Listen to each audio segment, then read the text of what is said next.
Hi எல்லாருக்கும் வணக்கம். நான் உங்களோட சேத்தனா டாரட் குயின் பேசுகிறேன். எல்லாம் எப்படி இருக்கீங்க? எல்லாம் நல்லா இருக்கீங்கன்னு நினைக்கிறேன். இன்னைக்குடைய மெசேஜ் என்னென்னா கண் திருஷ்டி இருக்குன்னு எப்படி மேம் தெரிஞ்சுக்கிறதுன்னு ரொம்ப பேர் கேட்டிருந்தாங்க. பிகாஸ் அந்த திருஷ்டி எப்படி இருக்குது, பிகாஸ் அதுக்கு என்ன பரிகாரம்னு சொல்ல போகிறேன். பிகாஸ் கண் திருஷ்டி இருக்கிறவங்களுக்கு இந்த 3 விதமான சிம்டம்ஸ் கண்டிப்பாக இருக்கும். என்னென்னா, கண் திருஷ்டி ரொம்ப ஆயிருக்கு மேம், எனக்கு எப்படின்னு கண்டுபிடிக்க முடியலன்னா, ஃபர்ஸ்ட் ஆஃப் ஆல் நீங்கள் செய்யக்கூடிய விஷயத்தில் உங்களுக்கு ஃபோக்கஸ் பண்ண முடியாது. ஓகேங்களா? அதே மாதிரி செகண்ட் விஷயம் என்னென்னா, உங்கள மீறி உங்களுடைய பாடி ஃபுல் டயர்டாக இருக்கும். நீங்கள் எந்த வேலை செஞ்சாலும் ஒரு சோம்பேறித்தனம், ஒரு ஏதோ ஒரு 10 பேர் நம்மள அடிச்சு போட்டா உடம்பு எப்படி வலிக்கும், அந்த மாதிரி உடம்பு கை கால் வலியெல்லாம் ரொம்ப இருக்கும். ஓகேவா? அதே மாதிரி 3வது விஷயம் என்னன்னா, உங்கள மீறி உங்கள் கண்ல தண்ணி வந்துட்டே இருக்கும். ஒரு மாதிரி இரிட்டேஷனா ஃபீல் பண்ணுவீங்க. இந்த மாதிரி சிம்டம்ஸ் இருக்குன்னா, கண்டிப்பா உங்களுக்கு ஃபுல் கண் திருஷ்டி இருக்குன்னு அர்த்தம்.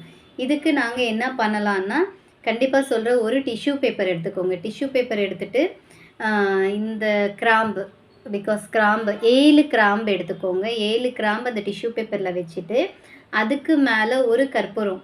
ஓகேவா? கற்பூரம் வச்சுட்டு, நீங்க அத ஒரு சின்ன ஒரு மூட்டை மாரியாவது கடிச்சுக்கோங்க.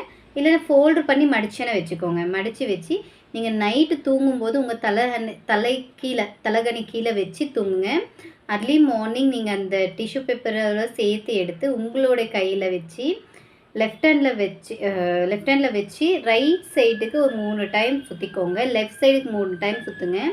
அது மொத்த திருஷ்டி எடுத்துக்கோங்க. திருஷ்டி எடுத்துகிட்டு ஒரு மண் அகல் விளக்கில் வச்சு அதை டோட்டலாக பர்ன் பண்ணிடுங்க. பர்ன் பண்ணிங்கன்னா உங்களுடைய நெகட்டிவிட்டி, உங்களோட நெகட்டிவ் ஆறால அந்த கிளியர் ஆகிடும்.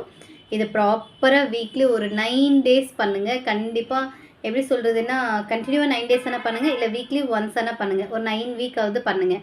இப்படி பண்ணிங்கன்னா உங்களுக்கான கண் திருஷ்டி டோட்டலாக ரிமூவ் ஆகிடும். உங்கள் பாடி பெயின், உங்களுடைய டயர்ட்னஸ், நீங்கள் போகக்கூடிய எல்லா விஷயமும் தடை இல்லாமல் நடக்கும். உங்களுக்கு இந்த மெசேஜ் பிடிச்சிருக்குன்னு நான் நம்புகிறேன். உங்களோட ஃப்ரெண்ட்ஸ் ஆர் ஃபேமிலிக்கு வேணும்னா ஷேர் பண்ணுங்கள். ரெகுலராக என்னோட ஐடியா ஃபாலோ பண்ணிக்கோங்க. இதே மாதிரி நெக்ஸ்ட்டு சின்ன சின்ன டிப்ஸ் எல்லாம் போட்டே இருப்பேன். பரிகாரங்கள் எதனா வேணும்னா நீங்கள் சஜஸ்ட் பண்ணலாம். பிகாஸ் மெசேஜ் போடுங்க. கண்டிப்பாக என்னால் முடிஞ்சது நான் சொல்லுவேன். ஓகே கைஸ், எல்லாருக்குமே பாய்.